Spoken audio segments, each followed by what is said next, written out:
what it says. But these are 10, and I can't even keep those straight. But in the Bible, in the book of Exodus, in the book of Leviticus, in the book of Deuteronomy, the laws go on and on and on, right? That's why these people were able to get together and talk about it on and on and on. It was a hard and complicated issue. A topic that brought a lot of drama to this community. Drama which I think they kind of enjoyed. Because that's also a human tendency. We like drama. When we see drama, we're kind of pulled in. I am. If you got drama, come share it with me. I'm drawn in. And I want to give you my 2 cents, right, about your drama. It's not even about my drama. I'm not even in your drama. But I want to give you my 2 cents. Life is like that. Life is like that. One of the biggest problems, I think, of drama is that to one question, to one issue, you're going to get a ton of answers.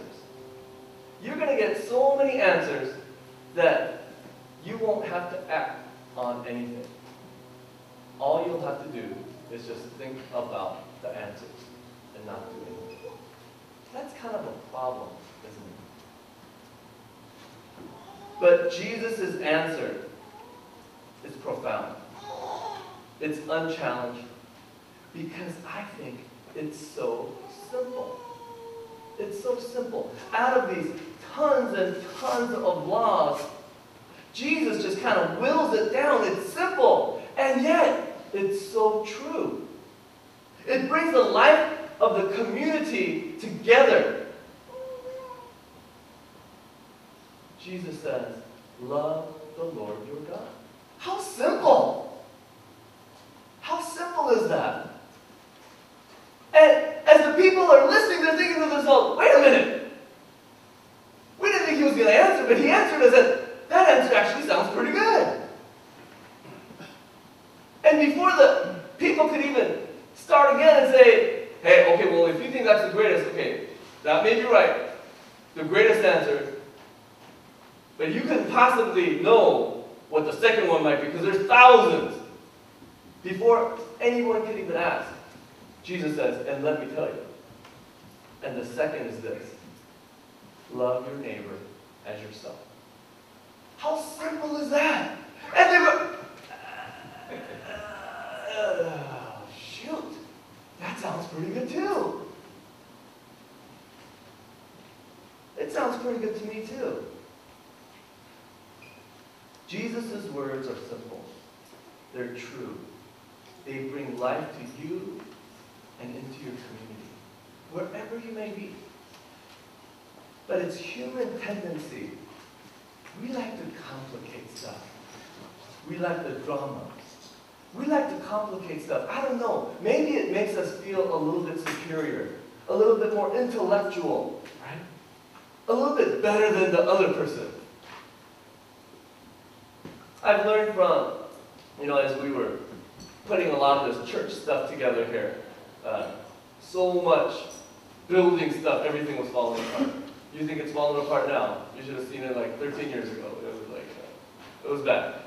And I learned from our contractors and some of our engineers an acronym that I thought was really cool. Have you guys heard of the acronym KISS? Does anybody know what that is? Keep it simple, stupid. Keep it simple, stupid, right? We like that. Meaning, probably the simpler it is, the more correct it will be, right? It's probably the correct thing. And I really believe that in our relationship with God, we've got to stop complicating stuff. If we want to get intimate with God, how do we do that? What would be one of the simplest answers? What do you think? Huh? Don't complicate it. Anybody? How about spending a little time with God? Isn't that how you get intimate with your loved one? Spending a little time with them?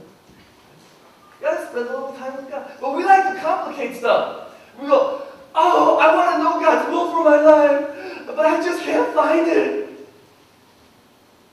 Have you looked in the Bible? There is literally 3-4 places where it says, God's will for you is. You know, these days, not only do people have computers, I know some of you guys got those little phones that are like computer-like stuff. Take it and type in, God's will is, and see what you get. I bet you'll get some good answers. Actually, it's in the Bible. All we have to do is read it a little bit. It's so simple. It is. I want to let you guys know,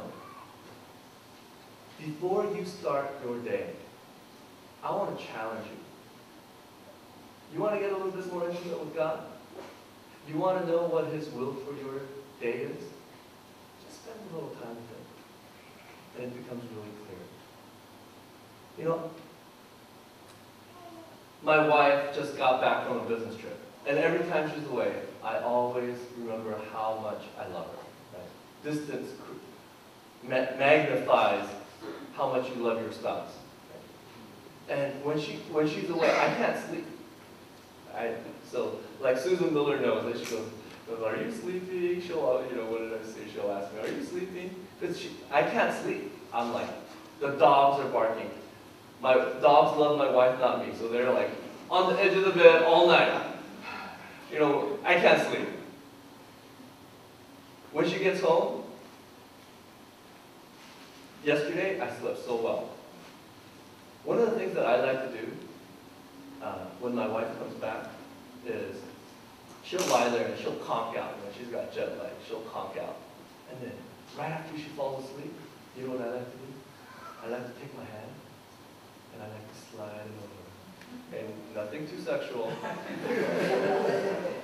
I like to slide it over and just put my fingers under her. It doesn't matter where it is. And I just put my fingers under her and feel her warmth. And that feeling, oh, it feels so good. And then, I'm sleeping. I'm out. Right? Just feeling her presence. When's the last time that you just reached out and felt the presence of God? To feel His warmth in your heart. To know that He loves you, that He cares for you. It's so simple. All we have to do is reach out and touch Him. Look around you. Just as we can see and experience God Himself, I really believe that we can see the image of God in each other. The Bible tells us that God made each and every one of us in His image. And it doesn't even matter whether you go, "Well, I'm not a Christian." It doesn't matter. The people in your life, you go, "Well, they're not a Christian." It doesn't matter. God made them. God loves them. God made every single person in this world in His image. And it's up to us to see that image. But if we can't see that image, if you look at the person next to you and you go thinking, "I don't know about this person," not really looking like the image of God. If you look around and you just can't see the image of God, I want to let you guys know, it's not because they do not bear God's image. They do. But if you cannot see it, most likely it's something within yourself. Because the Bible tells us they are made in God's image. I want to show you a little video movie clip. I love this movie, The Lord of the Rings. It's kind of scary. I know we've got some young people in here. It's kind of a scary part of The Lord of the Rings. So if you want to cover her eyes, just let you know ahead of time. It's a scene from the second movie when Gandalf and his friends go and visit King Theoden to ask him for his help to fight this war against evil. Right? But what they discover when they get there is that King Theoden first needs their help. Okay, so we're going to watch this video first. Hopefully it works.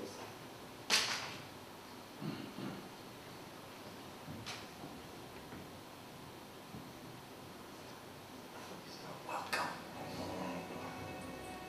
Why should I welcome you, Gandalf Stormcrow? A just question, my liege.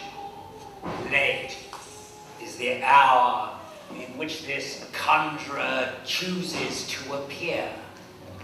Last spell I made, ill news, ill guest. Be silent. Keep your forward tongue behind your teeth. I am a passer found death to barely crooked words with a witless worm. Stop. I told you to take the wizard's star. Herod, son of Thengr. Too long have you sat in the shadows.